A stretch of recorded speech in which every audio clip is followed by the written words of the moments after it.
ஒரு காலத்தில் மகிஷாசுரன் என்ற எருமை உருவம் கொண்ட அசுரன் தனக்கு யாராலும் மரணம் ஏற்படக்கூடாது என்று வரம் பெற்றான். இந்த வரத்தின் அகங்காரத்தால் தேவர்களை சொர்க்கத்திலிருந்து விரட்டினான். பயந்து போன தேவர்கள் பிரம்மா, விஷ்ணு, சிவன் ஆகியோரிடம் சென்று முறையிட்டனர். 3 கடவுள்களும் தங்கள் சக்திகளை ஒன்றிணைத்து துர்கா தேவியை உருவாக்கினர்.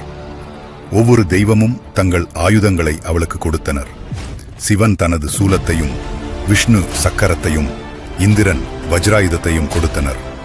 துர்கா தேவிக்கும் மகிஷாசுரனுக்கும் இடையே 9 நாட்கள் கடுமையான போர் நடந்தது.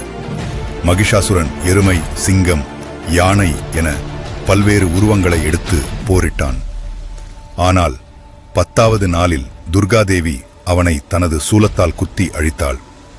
இந்த வெற்றி நல்ல சக்தி தீய சக்தியை வென்றதை குறிக்கிறது. அதனால்